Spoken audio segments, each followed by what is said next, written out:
I've taught a 4-year-old who came into school smelling of marijuana because their parents were doing a drug deal in their bedroom. I've had 7-year-olds who flip tables at the children sitting on the carpet during story time. 8-year-old refugees who've come from war-torn countries, and at break time they start opening up about some of the horrors of war that they've seen. And we're trying to get these people to sit still for a maths lesson, and so you realise it's about the whole person you're trying to help. Welcome everybody, this is Simon Gilbo with Inspired. Inspired is all about, if you're new to us, about encountering people from different walks of life who've been through highs and lows and who are still walking strong in their faith, who are willing to give it all. And I'm no doubt that you're going to be inspired this week. We've got Ian John with us. Welcome, Ian. Hi, Simon. Thanks for having me on. Yeah, it's great to have you. I last saw Ian a few months ago. I was preaching at a church weekend at the Vineyard in Cardiff, and Ian was there. We actually went out on the streets with a bunch of people. We saw 6 people make professions of faith. But Ian told me how that very week, someone in his class, a young lad, had tried to stab him in the eye. So he's a teacher, and he chooses more challenging places to teach in on purpose, having himself had quite a challenging school journey. So we're going to get into all that, Ian, in due course, but let's go back. Well, I'll tell you what, what I love about you is that, and everyone brings a different sort of flavour, a slightly different DNA, but you have sort of practiced listening to God's voice and responding to his nudges, the Spirit's nudges or prompts, and even how we first met sort of illustrates that, doesn't it? So tell us how our paths first crossed. Oh, brilliant. So yeah, it was July 2017, just on a Friday afternoon, like any other. I was living in Birmingham at the time, and God interrupted my thoughts and said, go to Bristol this Sunday. Simon Gilbo is going to be speaking at a church there, and ask him to commission you to be an evangelist. So when I got home, I just looked online, and sure enough, it said Simon's going to be preaching at Woodlands Church in Bristol, and on that Sunday, so 2 days later. And I went, asked you to pray for me, to commission me, and you did. And actually, since then, everything's changed. The last 6 years, I've gone from cautiously speaking to just a couple of people a year about Jesus to now basically boldly speaking to people, about a few hundred a year or so. It's become a habit, and it's still daunting sometimes, but actually, because I've seen what God has done through conversations, I have a greater boldness for still having a go and seeing what happens.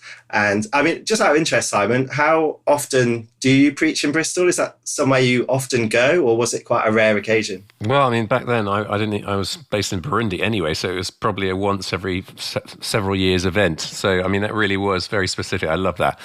Wonderful. So listen, let's go back to your background. Where did you grow up? You've already mentioned Bristol, but sort of flesh that out a bit.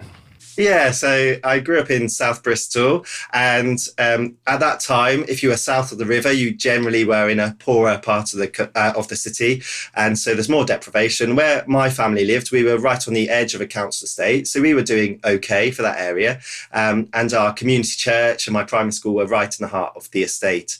So actually, what it meant was, at school, all of my classmates were from very different walks of life.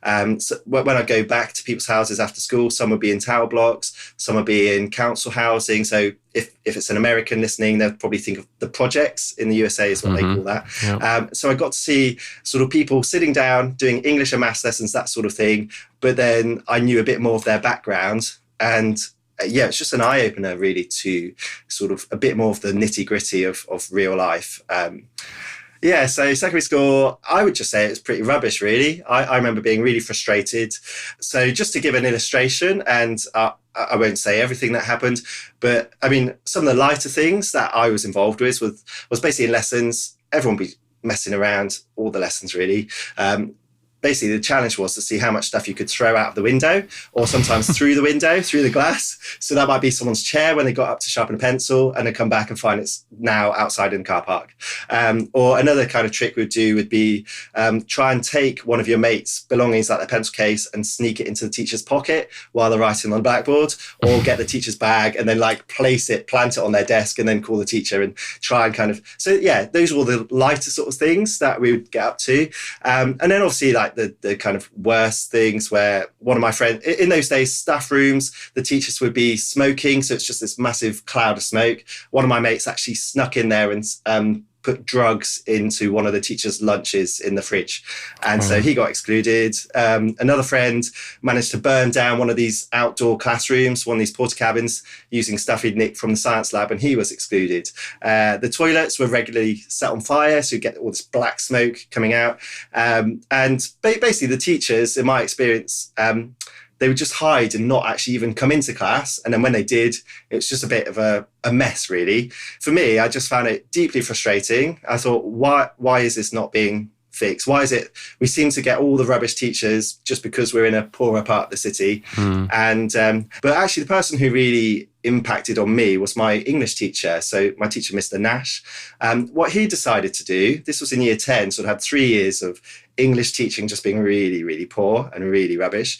And he thought, instead of doing, some dead white guy who's writing poems about clouds in the 1800s or whatever, stuff that I don't mind nowadays, but back then it really didn't make any connection with our lives. He just wheeled in a TV on a trolley, played Alfred Hitchcock movies and really kind of on the edge sort of movies that probably wouldn't be allowed in schools. But he showed those to us and we were just silent. We were completely transfixed on this because it's sort of edgy. It was different. It was something that we felt we weren't allowed to do and probably weren't allowed to do. And then because of that, he would then set different activities to do with creative writing and performance and acting and that sort of thing. And so the whole culture of the classroom changed because of his approach to trying to tap in something that would interest us and then bring it back to something that would then develop our academic skills as well. So it was just a really interesting, actually for me, that was like the window into, people can change the culture of a classroom and a school and an area. And it could be through an intimidating kind of, you do this or you're out kind of prison mentality sort of thing. Or you could do it through, well, let's find out what interests and engages people. Because every child is born with interests and curiosity. At some point that gets kind of confused with all the other stuff going on. But if you tap back into who they are as children, so I teach up to 16 at the moment. Even those people, you tap into who they are as a child, and then suddenly you kind of unpeel some of that harder exterior and you get to the real person, and then you can work with that. So that was like an opening to me to my future choices. Yeah. And where did faith come in? Yeah, so when I was 12, my family decided to move to a different church. So we were in this small community church in a council estate, South Bristol, and then that was closing. So then we went to this large Anglican church in North Bristol called Christ Church Clifton. Do you know Christ Church at all? Yeah, I've preached there a few times, yeah. Okay, cool. And so that's actually where I met my wife. So she was from North Bristol, I was South. And so quite a different catchment. So at Christchurch, the people I got to know, they were talking about things like A-levels and going to university and careers advisors, all this stuff that we didn't really talk about in my school. And yet, what really struck me was the generosity and the faithfulness to Jesus that those people had. So you didn't have to be poor to be really authentic and passionate about God. And you didn't have to be, it didn't matter where you were from. It just mattered who you are and what you do with what you have. Actually, that's really helped me to try and see people for who they are and not try and judge, So anyway, upstairs, there was in the church, there was this really intellectual preaching. We had people like Baroness Cox and John Stott visiting, like a huge range of really good speakers who could unpack really complex theology. And for me, I was just lapping it up. It was amazing. And from the age of 14 to 20, I decided to read the Bible cover to cover 7 times. And going from someone who was told regularly at school that I couldn't read and that I was stupid and thick and I was an idiot, those kind of things that teachers were telling me. And then suddenly there was this window into, if you start reading, then who knows, if you get into what you're reading, then actually your passion for reading and your ability to read will develop over time. And also what I found in my faith, I thought, well, if I believe in Jesus, because I was beginning to believe in Jesus, then I need to know what the Bible says. I can't just think there's a whole chunk of 20 books that I have no idea what they say, because it may say something I completely disagree with. So there was that upstairs side of it of in the church, my mind was really being fed. And then downstairs in the youth group, there were about 100 teenagers in the youth group. We would have visitors like Charlie Mackesy, who's an artist. You must have heard of Charlie. Mm-hmm. So he would come and do like these really wild praise parties where we'd just nick all the pots and pans out the kitchens and stick them on our heads and bang them with spoons and sing songs to Jesus, that sort of thing. And so you had this kind of flavour of really mad stuff going on downstairs. And then you had this really deep intellectual stuff upstairs. So it's, again, another kind of balance that God was giving me of seeing two different sides of the same picture.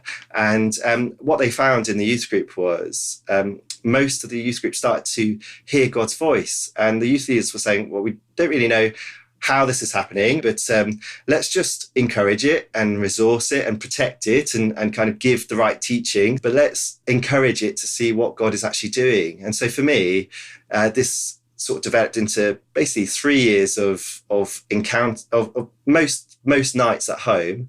I found God was speaking to me, and it was I guess the best way to describe it is like with a bride at a wedding, they've got a veil over their face. So it's a very thin veil, and they can sense things that are the other side of the veil. They can almost see things, but not particularly clearly. Mm-hmm. And it was like that, like with the spiritual and the physical.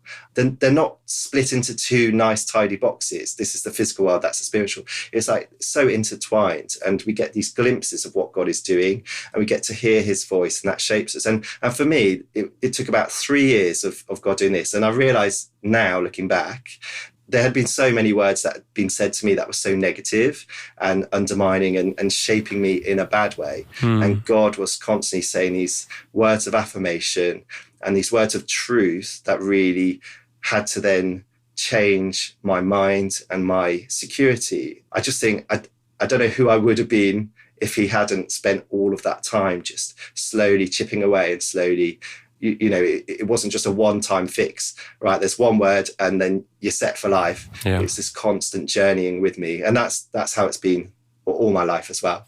And would you say in that period, that 3 years, you were sort of being mentored by wiser people, or was it more in the secret place just by yourself and in the Spirit? It's kind of both, yeah. So almost what God was doing, I had questions about that. I went to an Alpha course. I went to three different Alpha courses because I had so many questions. What was great about Christchurch, there were so many different types of person, and they had so many different skills. And I got to, like you said, be mentored by the youth leaders of the youth group, of the small group leaders that we had with the one-to-ones. Also in the main church, I got to be involved in the band, and even though I couldn't really play things, I ended up learning how to play the music. And what I found was basically the word inclusion is really key to me, and that was how they kind of how Christchurch was.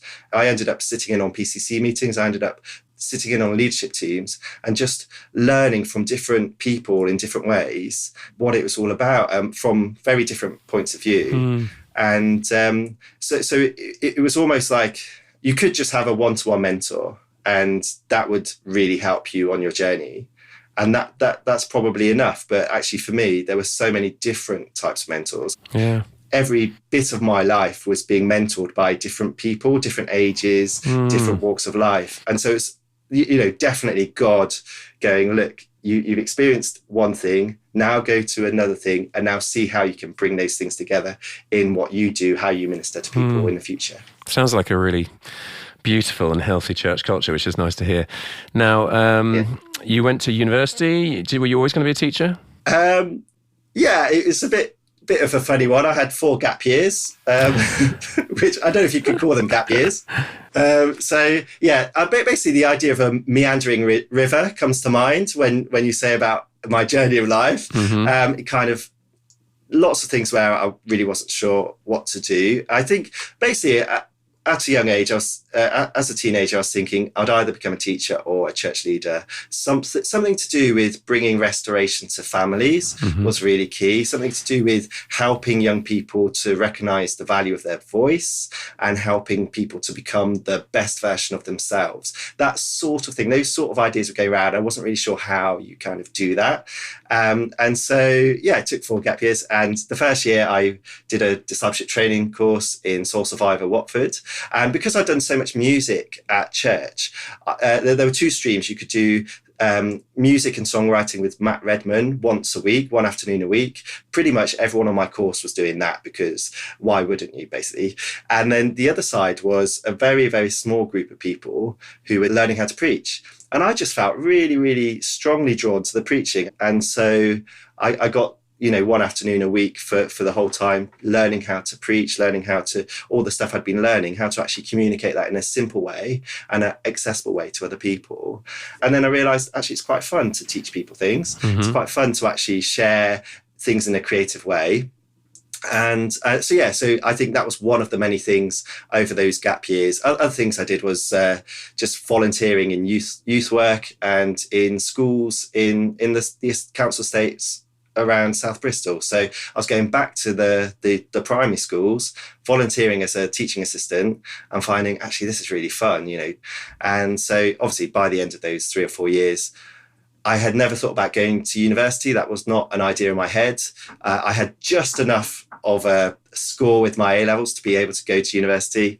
And because I'd grown up in South Bristol, where everyone I knew was white, I really felt like that wasn't a true reflection of the world. And so I wanted to go somewhere which was multicultural and not too far from home. And so when I did a quick search, Birmingham was the obvious place for me. And I ended up living there for 20 years. And I just moved to the heart of this Asian community where I had my first curry. I learned how to haggle, all that sort of stuff. It's just very different.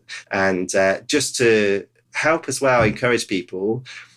At the end of my 4-year teaching degree, I got a first-class degree. And recently I did a master's in Black history education, and I got a distinction for those. And I haven't really told anyone else about that. But I think it's important to say, look, these people, I was in a school, my teachers were saying I couldn't read. They thought I was dyslexic. They thought they told me I was stupid. Yeah. And yet, there was this potential. I'm not saying success is measured or intelligence is measured by qualifications, but I'm just saying qualifications are one way to help reflect the potential that people have.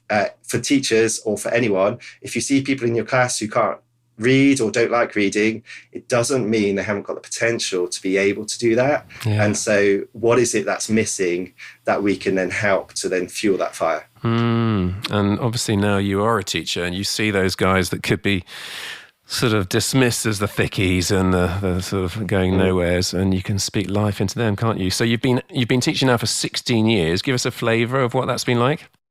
Yeah, so I mean, you sort of touched on it in terms of the schools. I mean, I personally look for these schools that people say are, colleagues say to me, oh, if you can teach here, you can teach anywhere. Or someone said to me recently, you have to be thick-skinned to work here. Or that they might say, this is the worst class in the school, that sort of thing. And so I'm always saying, well, I will go there then, and I'll take that, because I don't actually believe that.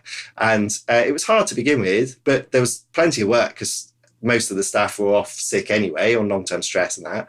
And then after a while, the kids got to know you, they got to trust you, they got to realize that you were coming back the next day, even though they just try and, attack you or done something terrible. And then you come back the next morning and go, sir, we thought you weren't coming back. Well, no, you have to do way more than that to scare me off. And then suddenly they think, and then you realize it's actually just this facade. They're still children. Even if they're 16, they're still children. They still go home and play games. They still imagine things. They still, whether or not they want to show that. And what I found in my teaching, you do something with them and they suddenly forget. So I'm thinking about certain children now. They suddenly forget this hard exterior of wanting to have a fight with people, and they start showing this childhood. And actually, for some of them, they've never had that childhood before. Yeah. You've asked for a bit of a flavour. I'll just kind of highlight a couple of things. So I've taught all ages from 3 up to 18 and beyond abroad as well, and at university here. But in terms of some of the children I've taught a 4-year-old who came into school smelling of marijuana because their parents were doing a drug deal in their bedroom. I've had 7-year-olds who flip tables at the children sitting on the carpet during story time. 8-year-old refugees who've come from war-torn countries, and at break time they start opening up about some of the horrors of war that they've seen. And we're trying to get these people to sit still for a maths lesson, and you realise there's this bigger thing going on outside of the classroom. And so you realise it's about the whole person you're trying to help rather than just the academic side of it. 13-year-olds who've never played with toys before. 14-year-old, there was a 14-year-old recently who really had never read out loud confidently before. And so I generally just look around and see what there is and make it up as I go sometimes. And so there's these puppets from children's TV called Sooty and Sweep. So I just put them on my hand. I pretended I couldn't read and pretended the puppets were helping me out. And I was saying what the puppets were reading. And then he had to go. And for the first time ever that I know of, he started to read really confidently, point out different things, because it wasn't him that was on show, it was these puppets that were talking to him. And so he just realized there are so many different ways into through the kind of mess of life to help get to that inner child and what the potential they have is. And so I think we just need to keep making it up and work it out. And there's no one size fits all that sometimes we get frustrated with, because we feel like there should be a formula that works for everyone. You go, well, every child is different. And there might be formulas that work for a vast majority of people generally, but actually for every individual to be included and to release the potential that they have, we have to be creative, and we have to be constantly listening and looking and learning about who that person is, to then try and fan that into flame and sort of bring it out from the mess that's kind of encased around them sometimes. So that kid who was trying to stab you in the eye, I mean, is that a weekly occurrence? What was going on there? Yeah, with that, I mean, it's just one of those frustrating. It was just really annoying, actually. I brought 16-year-old kid, brought him into this room for a reading intervention, and the previous teacher, I don't know why, they left this really sharp pair of scissors on the table. I'm normally really good at scanning a room before I go into it to check for any risks. And I just hadn't really noticed it. It was under some papers. So as I went in, he went in, Russell, just threw up all the papers, found the scissors, and started running towards me because I'm going to stab you in the eye. I'm going to stab you in the eye. Like that.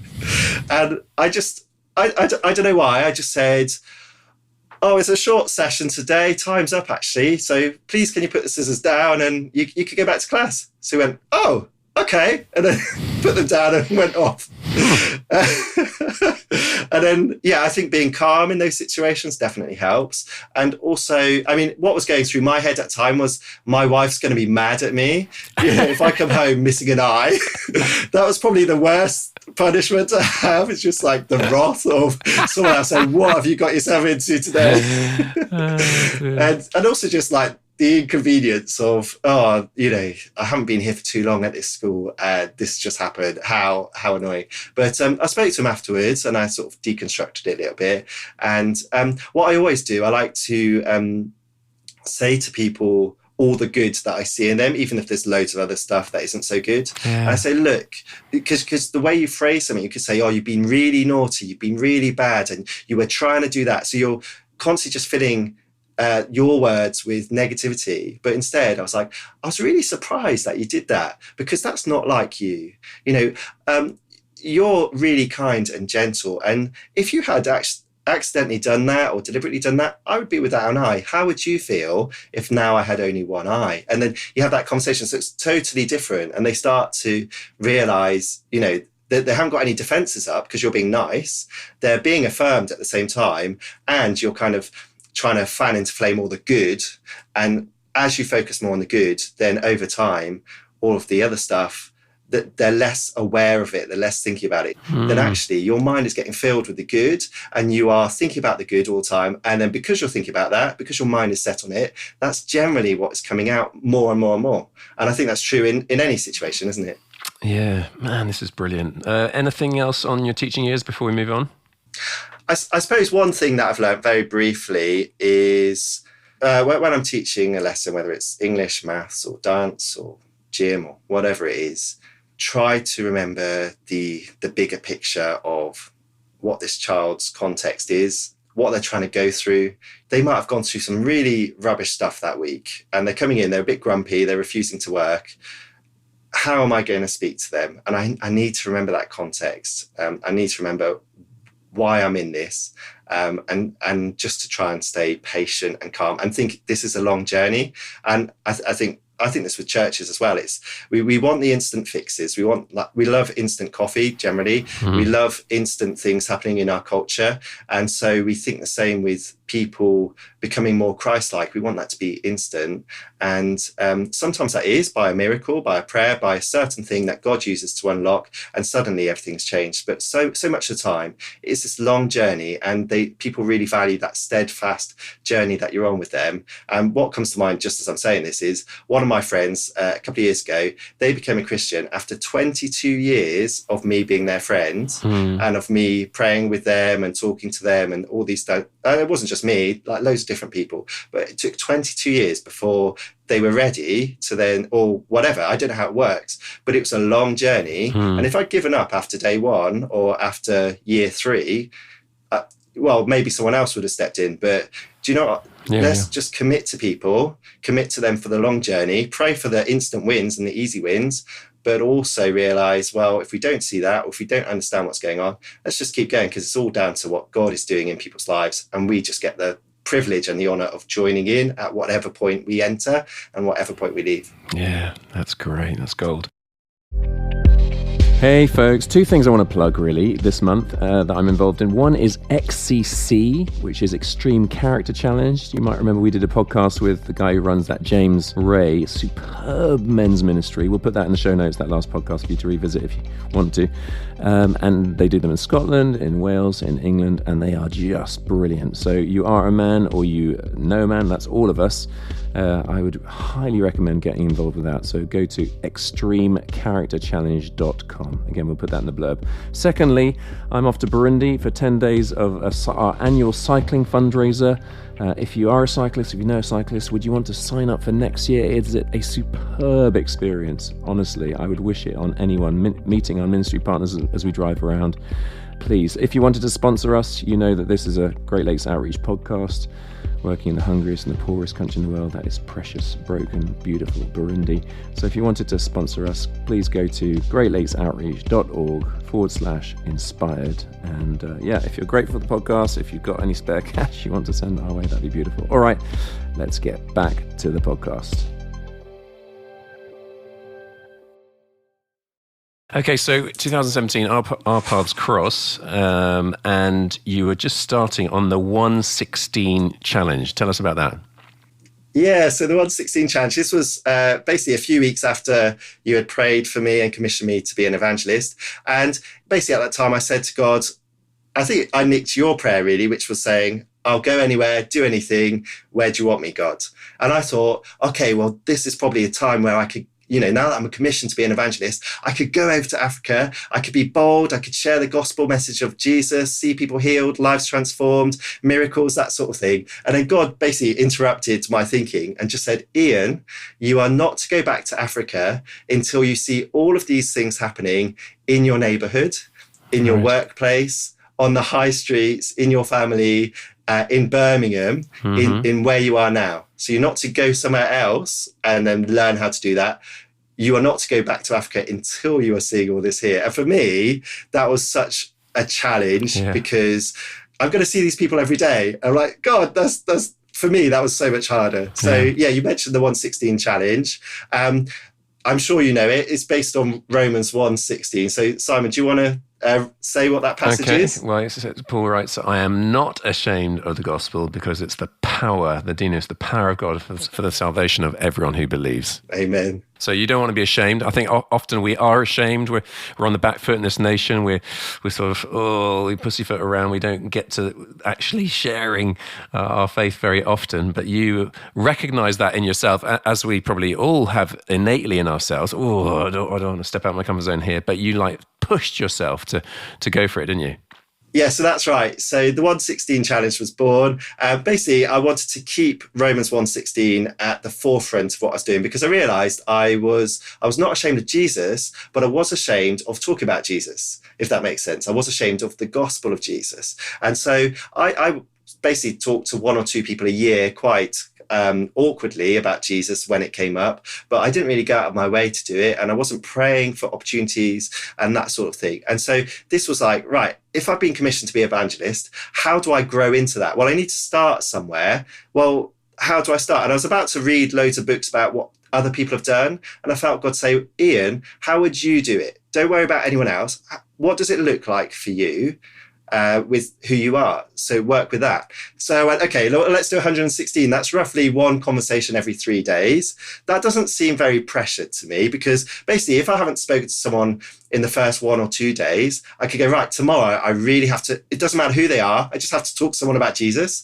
And then on my blog, create this little tally of any time I've spoken to someone, I get a little 1 next to them. So it doesn't matter what I say or how well it goes or what their response is. It's not about the fruit or the outcome. It's, did I have the boldness to be obedient to not being ashamed of the gospel and having a go at sharing it? So that was my measure of success, having a go. Yeah. Okay. So actually, again, it takes that pressure off, stops you from take it too seriously almost, if that makes sense, feeling the pressure of it all relies on me. And actually, let's learn the beauty of obedience and having a go.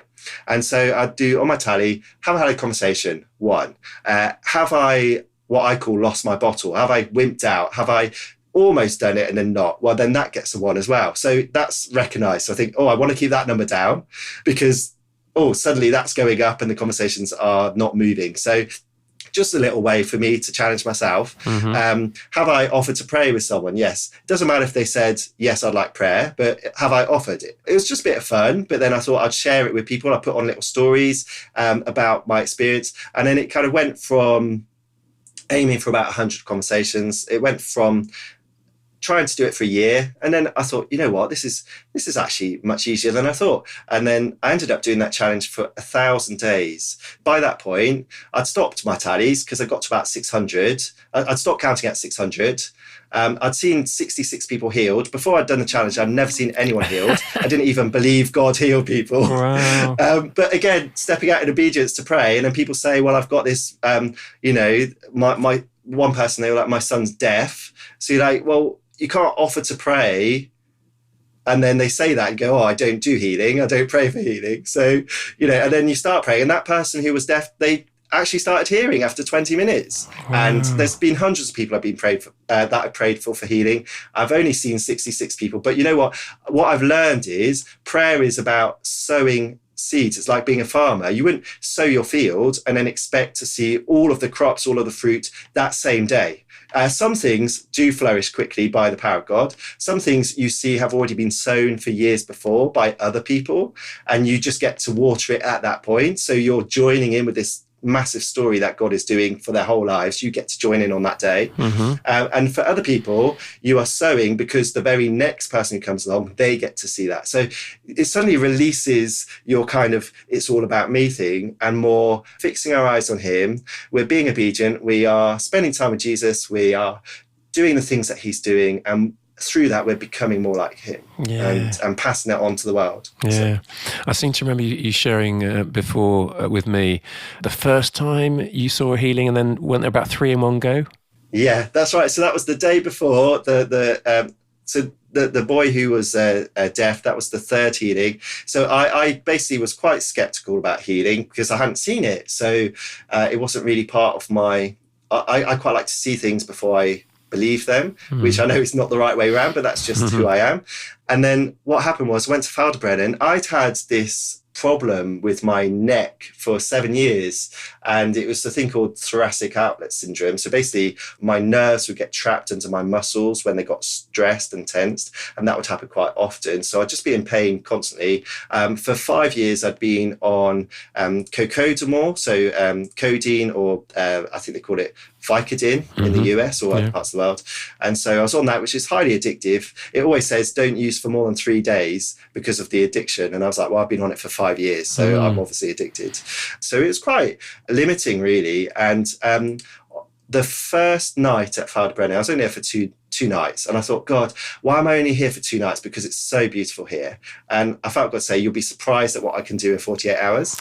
And sure enough, I was at the bottom of these stairs trying to go up to the chapel. table, and I could not, my neck was so bad. I was in so much pain. It was affecting my back, and I couldn't go up the stairs. So I was hobbling up. I was pulling myself up. There's about 20 stairs or so, pulling myself up. It's really difficult to get there. But I was just like, and then I got to there, and then someone noticed. They said, in the chapel, they said, do you want me to pray for you?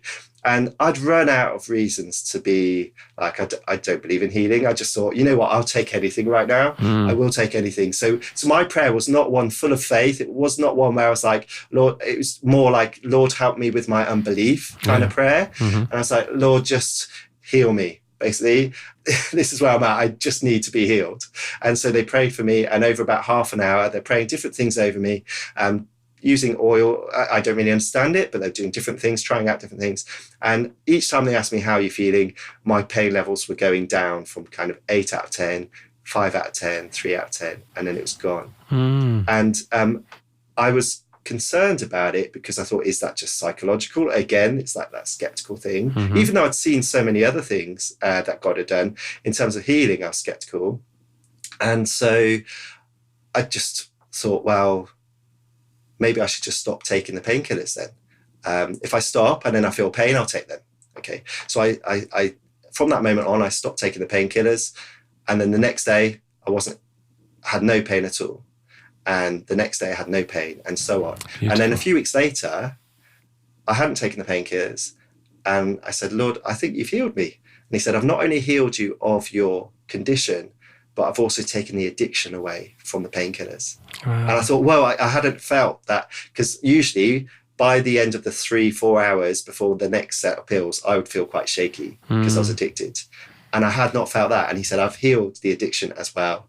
And that was just like such confirmation. And then the very next day at Father Brennan, everyone was talking about it. And someone said, I've got exactly the same thing, thoracic outlet syndrome. And so everyone said, Ian, you've just been healed. You need to pray for this person. So I did. And again, it was like, I don't know the words, but in the name of Jesus, be healed. And they were healed straight away. They said, oh, all the pain's gone. And they started to like move around in ways that they couldn't before. I said, wow, like, you know, and it's just so in God's amazing grace, within 48 hours, I'd gone from being skeptical about healing to seeing 3 people healed. And God was showing me this is part of the package. It isn't the main thing. It isn't the whole thing. It's about restoring the whole person. But part of the person is there's no limit to what you need to pray for. There's no limit to what God can do. So just go for it and see what happens. Yeah. And I mean, they're fantastic stories. I like it that you say you've prayed for hundreds and hundreds of people and you've seen 66 healings. So you've seen a decent load of healings, but not everyone does get healed, and we can't manipulate God. You know, it's His sovereignty, isn't it? And we've got to trust Him on that. Yeah, totally. Now, go on, give us all sorts of different stories from this journey. We just love those. I'd like to share 1 or 2 stories about salvation, where people have either come to know Jesus for the first time or they've come back to knowing Jesus after a while of being away. I used to live near a high street in Birmingham, and I used to go down the high street with a little prayer from the Bible, and I'd go into the shops and say, I'd love to pray this prayer blessing over you and your business, and do you have any prayer requests? And so we'd have a little chat and that sort of thing, pray together. On one of these occasions, I went into a charity shop, started chatting to the lady on the till, and she said, you know what, the timing of this is just really, really strange. A few days ago, my daughter brought up the idea of us as a family going to church, and we've never been to church before, and she's brought it up because her daughter, who's 4 years old, so my granddaughter, she was just thinking about a community that had a children's group, that sort of thing. And then a few days later, you've come in here talking about church as well. And then as we were talking, then her daughter and granddaughter then turned up at the door and came into the shop. And she said, what? This is even more strange, because these guys, they live the other side of the city. And Birmingham's a big place. And also, they have never come to visit me in this shop before. Wow. And what are the chances of all of us being here on this day as you are talking about church? So I said, you know what? It must be a sign. It must be a sign. And it was a sign from God, being in the right place at the right time. So I said, okay, let's take a look at the phone. Where do you live? Right, let's take a look at churches, ones that do kids work, that sort of thing. Right, here's your challenge. I'm going to come back into shop next week, and I want to see if you had the guts to visit it and actually to see what it was like. Over the next couple of months, I'm sort of popping in and out every now and then and having these conversations, and they're giving me these updates about what's going on. And after a while, what was beautiful about this, all 3 generations of this family gave their lives to Jesus, so including the 4-year-old. So she said that Jesus was now her best friend. Oh, beautiful. So all 3 generations of this family had become Christians. And also the lady in the shop, she said, what is wonderful about this is that we were not that close before as a family. Now we're seeing each other every single Sunday. Our family is now closer, and Jesus is in the middle of that. Brilliant. How amazing is that? God knowing exactly what people needed and what the right kind of prompt and nudge was for them. This story is more out there. Some people, it's pushing their comfort zone a bit. Let's jump in. So this was in the city centre in Birmingham, and I was sitting in a coffee shop. And anyway, this young lad, he got up, started to walk out, and I felt God say, Ian, you need to follow him and tell him that I have told you to listen to him. So I left my drink. I had to run after him because he was really fast at walking. I caught up with him and said, excuse me, I'm a Christian and Jesus has told me that I need to listen to you. And he said, you don't want to listen to me. I read the Satanic Bible. I practice witchcraft. I'm demon possessed. I don't want anything to do with the church. And I was a bit taken aback. I didn't really know what to say. So I said, well, I'd still like to listen to you if that's all right.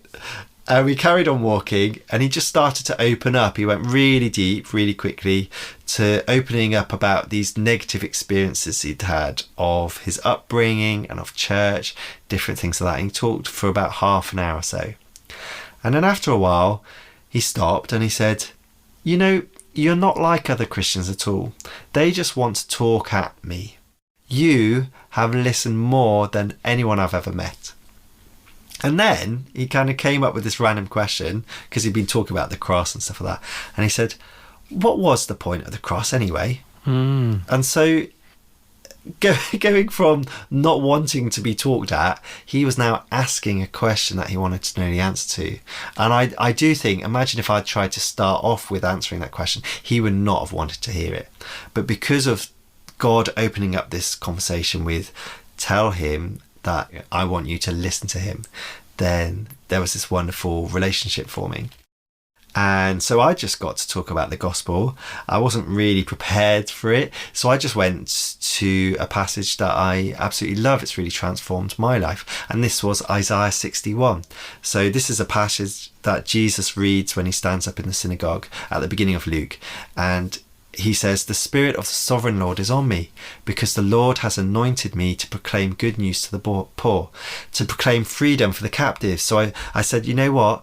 Lots of people are captives to different things in our past, things are in our present, things that people have done to us, things that we have done to ourselves and done to other people. There are so many different ways that we are captives. And what Jesus does, he brings release from the darkness for the prisoners.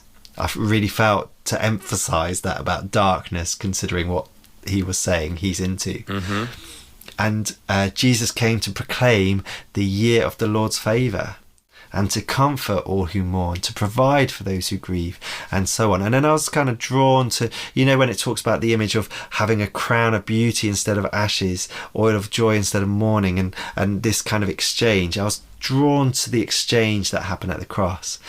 And I said, you know what? It's like all of the weight of bad stuff and brokenness is like a big heavy garment on our shoulders. And at the cross, Jesus had this garment of righteousness that he took off and he swapped. He took off our heavy, weighty, sin, messy garment, all that stuff. It was put on him that we might become the righteousness of God. And I said, what is beautiful about the cross for me is that it's not just all the stuff we are free from, but it is all the stuff that we are free for, to have life to the full in Jesus. And, I can't really remember everything I was saying, but that was the general gist. Just talking from the heart about stuff that I was particularly reflecting on at that time about the cross. And anyway, to give you the context of where we were, we had just arrived at the train station, Birmingham New Street, and we were at the barriers. And this guy, he had a ticket. His train was actually about to go. It was on the platform. I felt compelled. He mentioned about being demon possessed, so I felt compelled to try and cast out a demon, and I didn't even know what that involved or anything. But I felt God say, look, he hasn't got a demon, don't worry. So what I did say instead was, I said, well, do you believe what I have just told you about Jesus? And he said, yes, I do. I didn't think I would be saying this when I woke up this morning, but yeah, everything you said made sense. And I said, well, I'd love to pray for you. Do you actually want to put your trust in this Jesus I've talked about? Do you want to reject all of the evil? Do you want to ask him to wash you clean by his blood, by his grace? Do you want to receive his forgiveness? And he said, yes. So in probably the fastest prayer ever, we prayed, and then he beeped his card, ran through the barrier, got on the door just as the train doors were closing, got on the train, and the train went off. I haven't seen him again since. And it was like God just, bam, intervened. And within the space of half an hour or an hour of just walking around and chatting, and God completely changed the course of this guy's life. Love it. Any more you want to share? Yeah, so I suppose I mentioned things like stepping out of faith in my neighborhood. So that's kind of, I see these people every day. What actually really happened straight away was it just made me talk to my neighbors more. So it wasn't necessarily big stories. I was just more looking to notice my neighbors on my way out of the street to work and on the way back. I suddenly became more aware of people around me. So that was an immediate win of just by trying to talk to people, you become more aware, and then you talk to them, you ask them things. You don't necessarily talk about Jesus every time. I mean, usually what I have found over the last few years is all I have to do is smile at people, whoever they are, whether I know them or not, and say, how are you? And usually people start to open up about some of the things that they're finding difficult. That's usually what happens. And then I say, well, I love praying for people. Would you mind if I prayed for you? And almost all the time, there's been 2 people who've said no. Hundreds and hundreds of people. They just go, oh yeah, that'd be all right. Yes, please. And it wasn't just the kind of prayer. You'd then say, well, you know what? I prayed for you now, but the thing you mentioned, I could actually practically help with that as well. And so you begin to develop these relationships and this long-term journey with people. And what I have found time and time and again is like God, it's almost like God's just looking around going, well, who's available? Who's up for it? Because there's all these people, there's too many people, honestly. Like I'm constantly taking people's numbers, saying, well, let's meet up for coffee, stuff like that. And I'm like, I just don't have time to meet up with all these people. We need to be working as a team. So I'm like, who else wants to meet up with this person? Let's kind of connect. Let's do different social activities where we can get everyone along at the same time. So it's a bit easier. Yeah. I'm just constantly aware there's so many people, and all you have to do is just be yourself and approach people. Just have a little bit of boldness to start a conversation. But I always find, there's a few times where people are busy and on the phone and that sort of thing, but I find time and time again, people are waiting for permission to be spoken to because actually people are so lonely, or people have not had any human interaction for a while, or this, that, and the other, or just the fact that there's a smiling face. It's like, oh, this is a bit different and then obviously God's in it as well. So God's like, right, on this day, at this time, you're going to be in that place, they're going to be there, and we're just going to connect you two because you're just willing to have a go. And that person, their life needs me, like they totally need me, and who's available? And it's just this amazing joy of just being part of God's bigger plan, being just going with it and getting other people, so many people like the Jesus at the door stuff you mentioned right at the beginning, where we went out on the streets in Cardiff. Yeah. So many of the people in my small group came to that and they were like, we have never done anything like this before. And they came back really buzzing. They're like, this is really easy. Yeah. It's just really easy. You just do it and people respond. It's just amazing. Yeah. I mean, a lot of what I want now this podcast is that people would feel empowered and challenged to sort of push themselves out of their comfort zones. I mean, it's important to say, isn't it? I was out Saturday morning and I prayed with 4 people but also had a few, just fell flat on my face. And that's okay, isn't it? What's the worst thing that happens is it's a bit of awkwardness and someone just says, no, not interested. And I know you've had, out of your 1,000 plus, whatever, you've had loads of blunders, but that's okay, isn't it? Yeah, totally. It helps you not take yourself too seriously as well. So I tend to kind of get drawn towards people through the prophetic as well as just like offering to chat to people. So one time I saw this nun going into a convent. I thought, I need to speak to her and encourage her about her prayer. So I went into the reception desk. As she was about to go in, I like talked to her. She looked completely shocked. She was like, her eyes were popping out of her head. She was like that. There were a few other nuns around as well. I was just like, I just felt Jesus saying he loves how you pray and he uses those to sow into people's lives, all this kind of stuff. And she just went off. I thought that was really weird. Why did she not say speak to me or say thank you? And then someone else came up to me and said that's the first time she's ever spoken to a man in about 10 years. And I thought, oh yeah, she's a nun. She doesn't talk to men. Classic. Hey, listen, I tell you what, just in terms of time, I want to get in how you end up in Cardiff, because again, that's just an interesting one, wasn't it? So you're in Birmingham and you were going to move. What happened there? Yeah, it was one of those things where we love Birmingham and we've been there 20 years. So my wife and our two kids, obviously they haven't been there 20 years, but yeah, we've been there for a long time, really sort of happy and settled, seeing God do so many great things. Totally up for basically spending the rest of our lives there. And then every now and then, I do that prayer of, Lord, I'll go anywhere, do anything. Where do you want us? Last time he said, stay put. So it's like, he'll probably say, stay put again. And then he responded by saying, well, where do you want to go? Where in the world do you want to go? And I thought, okay, well, I could go anywhere. And then I was reminded of, since Father Brennan, I've been praying for Wales the last 6 years. It's just been on my heart for some reason. Mm-hmm. And I immediately just said Wales without thinking about it. He said, yeah, but where in Wales? I was like, well, okay, I feel drawn to sort of South Wales. It's near Bristol, but also it's different. And it's kind of almost a doorway, like a gateway into the rest of the country. So I'd love to be there. I want to be somewhere that is going to see this kind of high flow of people where we can bless and pray for them, that sort of thing. So yeah, I ended up kind of, long story short, sort of think about Cardiff. And then I said, okay, God, Cardiff, that sounds like a really nice place. So that might just be me. So I'm not going to tell my wife. Please, can you get her to suggest it as well? And then after about 6 months or so she's a doctor. She was looking for medical jobs. You have to rank everywhere in the UK in her kind of as a junior doctor. So she ranked 24 different places that she could have gone. The top two were Birmingham. The third one was Cardiff. And she didn't want to move out of Birmingham because we loved it. So I was like, okay, God, that's fine. I'm happy with Birmingham. I'm not going to intervene here. But if you want us to move to South Wales, then help her change her mind. And then a day or two before the closing date, she just turned to me and said, I no longer fear moving. So how do you feel about putting Cardiff first?